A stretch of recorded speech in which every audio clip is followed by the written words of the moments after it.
Welcome back to another episode of Bassa with Captain Lou with AE Fishing. This sums up my outing today. A broken spinnerbait. Talking about slow fishing, my last video was about slow fishing. Today it's about really slow fishing. Stick around, this is going to be a fun video nonetheless. So here's why I love fishing this area in the Everglades, because it's a chessboard or a big puzzle that changes on a weekly basis. And here's what I mean by that. Last week when I fished this area, the water was higher. Today, the water is a lot shallower. I mean, I don't know if it's too early in the morning, but if you guys can see here, it is extremely shallow. I'll go ahead and show you guys with my oar. So that's it. This is the depth that I'm dealing with. So I would say just, what would you guys put this? Sub 3, maybe 2.5 feet. It's pretty shallow. All right, as promised, I'm taking you guys step by step. I was throwing the hollow body frog for a spell, didn't move anything. There's a lot of movement in the water. I'm suspecting it's tilapia, especially because of the locations of where the movement is happening. You guys, I've switched to the swim bait. I switched to the 5-inch swim bait. So far, nothing's moved in regards to the bait itself. But this is how it goes. I mean, sometimes, don't get me wrong, do I expect the bass to be going crazy first thing in the morning, especially when the full moon, since I started so early? Sure, but that's not the case. So come along with me, because I'm gonna go ahead and break down this bite throughout the day. Yeah, see? There he goes, big tilapia. So like what I suspected, right over there, big tilapia.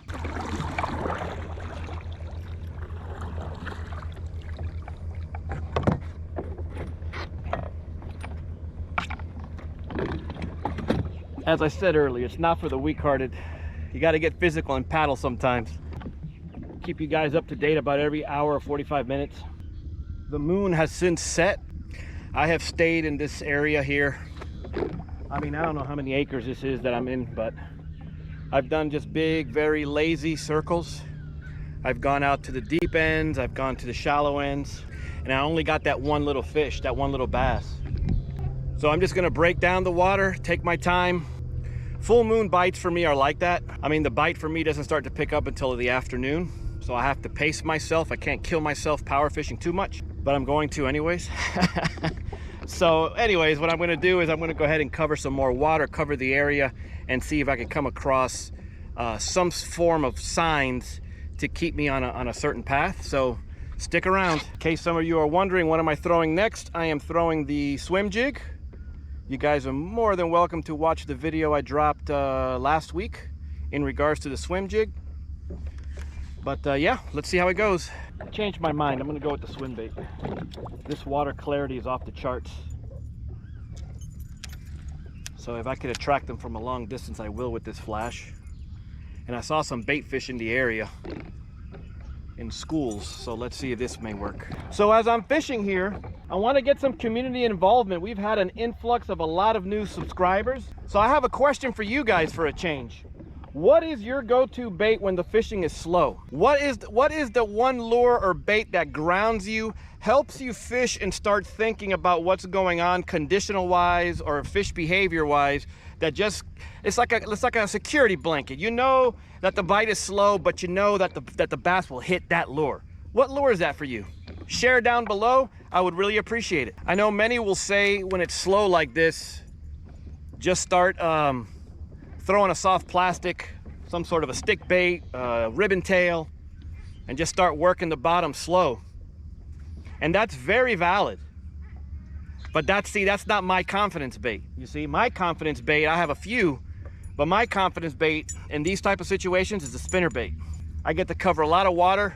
I get to cover the top, the middle, and the bottom. And when the bite is slow, and sometimes you need a jarring change, that spinner bait will do it for me. A couple of weeks ago, it was a similar situation. It was slow, my God. And a 5.5 pound bass woke me up really quick. There he is.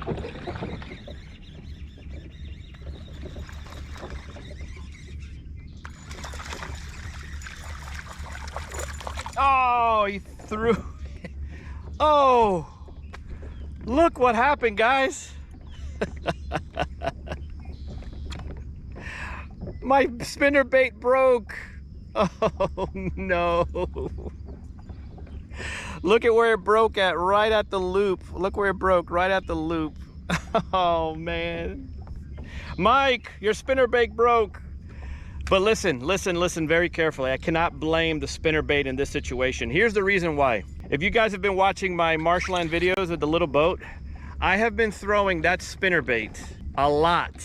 I mean, it's caught me some very nice bass, and you guys have seen me bend it and put it back in place. So when the spinnerbait time comes, it comes. Fortunately, in this case, it was on a little bass and I didn't catch a monster. One of my biggest bass that I've ever lost was because my spinnerbait broke in half.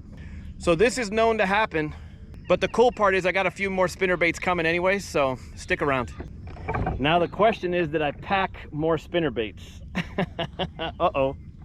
Another one of my top confidence baits, and it's no surprise because I throw it all the time on my videos, is the swim bait. I mean, it's just, I know that if a big fish is around and it's remotely interested in feeding, this swim bait doesn't stand a chance. I know I gotta cover it for long distances, and I also gotta fish it for hours, but again, it's one of those confidence baits for me. So let me talk conditions with you guys.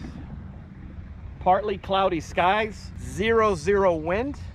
There's no current in here, and there was no current in the deeper channels either, at least not first thing in the morning. Again, it's just been quiet, very quiet. The movement that I was seeing, as I told you guys, were big tilapia. I have seen some other type of activity.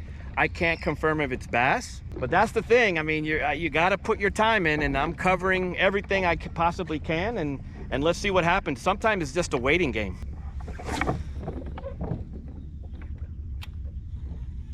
There he comes.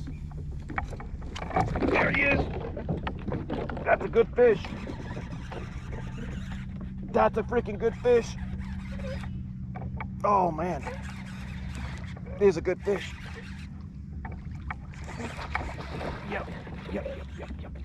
Oh, stay on. Stay on. Yes. Yes, sir.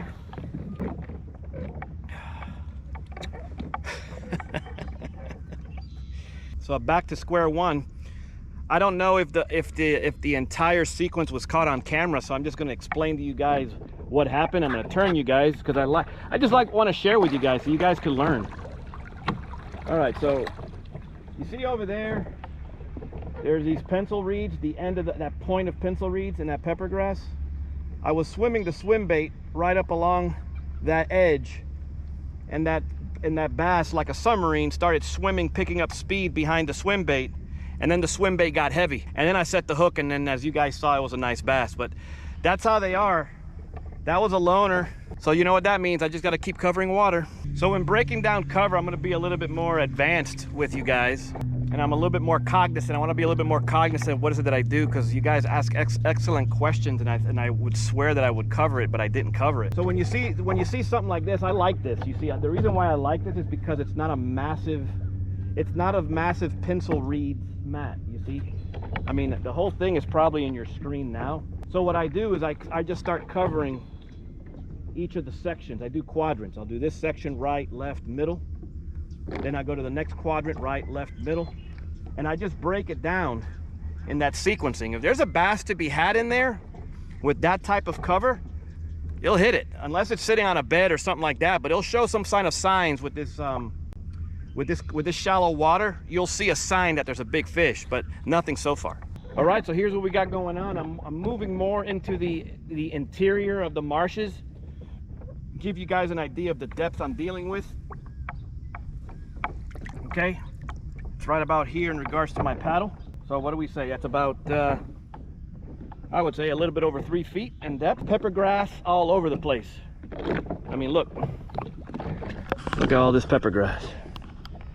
All that pepper grass, and I don't know if you guys can chime in and help me out. What's this other grass that's with it that you guys see here?